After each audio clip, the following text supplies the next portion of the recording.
নতুন এটা ভিডিঅ' দিবলৈ সাজু হৈছোঁ। আশা কৰিছোঁ আপোনালোকে এই ভিডিঅ'টিও চাই ভাল পাব আৰু মোক আগৰ দৰে মৰম দিব। এয়া চাওক বন্ধু বান্ধৱীসকল, আজি আপোনালোকৰ আগত একেবাৰে সাজি কাচি ওলাইছোঁ অসমীয়া বোৱাৰীৰ ৰূপত। গাত লৈছোঁ এয়া সুন্দৰ এখন চেলেং চাদৰ, খুব সুন্দৰ চাদৰখন আৰু লগতে বোৱা চাদৰ পিন্ধিছোঁ। আৰু এয়া ছাঁতে শুকোৱা মুঠিতে লুকোৱা নানা ৰঙেৰে কেঁচ বোলোৱা ৰিহা। বহুতেই জানে আমি অসমীয়া সমাজত আমাৰ সকাম নিকাম হওঁতে বা মঠ মন্দিৰলৈ যাওঁতে আমি এনেধৰণৰ ট্ৰেডিশ্যনেল ড্ৰেছেই পৰিধান কৰোঁ। আমি যিমানেই আধুনিক যুগৰ নাগৰিক বা যন্ত্ৰ যুগৰ মানৱ নহওঁ কিয়, তথাপিতো আচাৰ নীতি পৰম্পৰা কিছুমান এতিয়াও আমাৰ সমাজত প্ৰচলিত হৈয়ে আছে। এতিয়া পুৱা 9 বাজিছে আৰু আমি সকলো কাম বন আজৰি কৰিলোঁ আৰু ঘৰৰ সন্মুখত আমি এয়া গেটৰ দুয়োকাষে একোখনকৈ আমি বন্তি প্ৰজ্বলন কৰিছোঁ। আৰু কিয় কৰিছোঁ সেয়া আপোনালোকক দেখুৱাম। আমাৰ গ্ৰাম্য সমাজত এতিয়াও কিছুমান পৰম্পৰা ৰীতি নীতি ঠাইভেদে চলিয়ে আছে, ইতিমধ্যে আপোনালোকক জনাইছোঁ আৰু আপোনালোকেও জ্ঞাত এইবিলাকৰ বিষয়ে। খুব সুন্দৰকৈ জ্বলিছে বন্তি গছি, হিগছি অকণমান বতাহে ধৰিছে, তথাপিতো জ্বলি আছে, কোনো কথা নাই, ঈশ্বৰৰ মহিমা আছে ইয়াত। আমাৰ ঘৰৰ সন্মুখতে কচুগুটি সোণমানুহঁতৰ ঘৰ, অৰ্থাৎ আমাৰ ঘাই ঘৰ, আৰু সেই ঘাই ঘৰত আজি পৰম্পৰাগতভাৱে চলি অহা কিছুমান কাজ কৰিবলৈ লৈছে। আমি সকলোৱে প্ৰস্তুত হৈছোঁ, এয়া অতিথিক আদৰণিও জনাইছোঁ। আজি আমাৰ ঘাই ঘৰত নতুনকৈ নিৰ্মাণ কৰা নামঘৰ সেয়া লোৱা হ'ব। ভকত আৰু গোপিনীসকল আহিছে। যিহেতু আমাৰ খুৰীদেউৰ ভালেমান দিনৰ পৰা গা ভাল নাই, আইঘাটি লাগি আছে বুলি কোৱা হয়, তাৰো আজি নিয়ম কৰা হ'ব। এইখিনি ইমান ধুনীয়াকৈ যতনাই ৰাখিছে বসন্ত ৰোগীক গা ধুৱাবলৈ। এয়া কেঁয়া কঁঠাল হয়নে? কেঁয়া কঁঠাল, ফুল, তুলসী আছে, তুলসী আৰু বেলপাত, তাতে দুবৰিও আছে, সকলোখিনি বস্তুৱে আছে। এইফালে মা মগু ধুইছে, আকৌ আনফালে পিঠাৰ লাডু বনোৱা, নাৰিকল কুঁহিয়াৰ কটা, এনেধৰণৰ কামবিলাক গোপিনী আৰু ভকত বৈষ্ণৱসকলে একেলগে মিলিজুলি প্ৰসাদ প্ৰস্তুত কামত ব্যস্ত হৈ পৰিছে। আনফালে আইমাতৃ এগৰাকীয়ে এয়া পিতলৰ টৌত, পিতলৰ হেতা লৈ পায়স প্ৰস্তুতত ব্যস্ত।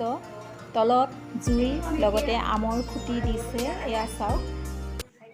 এইবাৰ আহিছোঁ নতুনকৈ নিৰ্মাণ কৰা নামঘৰৰ আসন স্থাপন কৰালে। ভকত বৈষ্ণৱে এয়া আসন স্থাপন কৰিলে, লগতে গুৰুজনাৰ ছবিও ৰাখিছে। শ্ৰীহৰিৰ আসনৰ কাষতে আই মাতৃৰ আসনখনিও সুন্দৰকৈ সজাই পৰাই তোলা হৈছে, এয়া চাওক। জীৱনৰ কেইবাটাও বসন্ত পাৰ কৰিলোঁ, দুকুৰি দেওনা অতিবাহিত কৰিলোঁ, তথাপি আজিৰ দিনটো মোৰ বাবে এটা নতুন অভিজ্ঞতা, নতুন অনুভৱ। নামঘৰ স্থাপন কৰি আসন পতা দেখিছোঁ, সৌভাগ্য বুলিয়েই ভাবিছোঁ বন্ধু বান্ধৱীসকল। এয়া চাওক, বসন্ত ৰোগত আক্ৰান্ত হৈ থকা বা আই ৰোগত ভুগি থকা আই মাতৃগৰাকীক কেনেদৰে শীতলা পানীৰে আইসকলে নোৱাই ধুৱাই নতুন সাজ পোছাক পৰিধান কৰাই সাজি কাচি উলিয়াইছে।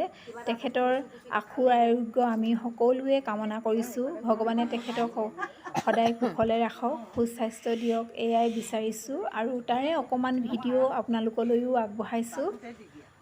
এইবাৰ অতিথিক চাহ দিয়া পৰ্ব চলি আছে বন্ধু বান্ধৱীসকল।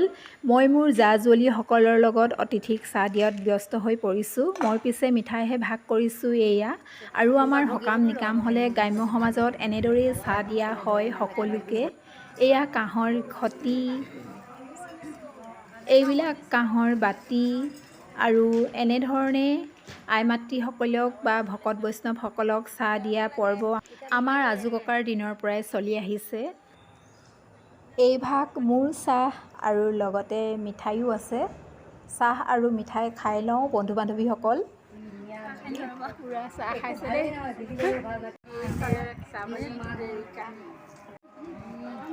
পুৰা চাহ দিছে দেই। আগতে কাঁহৰ বাতিত নিদিলেই নহয় ন, এতিয়া আকৌ মানুহে কাঁহৰ বাতিত খাই বেয়াহে পায়, ষ্টীলৰ বাতিত লৈ লৈছে নিজে নিজে।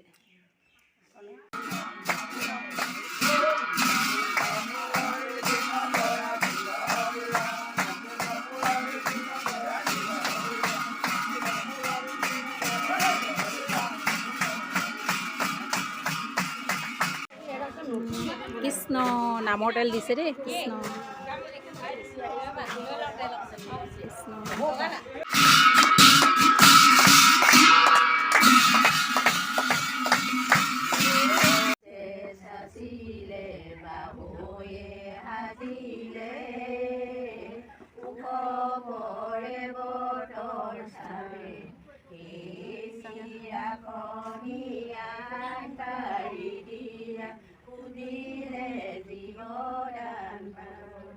আজিৰ সৎকাম ভাগি সামৰিবৰ হ'ল বন্ধু বান্ধৱীসকল। সকলোৱে শ্ৰীহৰি চৰণত আৰু আই মাতৃৰ চৰণত সেৱা ল'বলৈ সাজু হৈছে।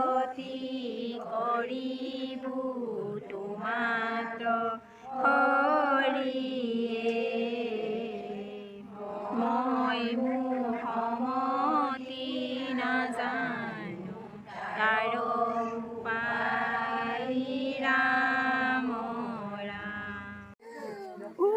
নমো কৰিলা।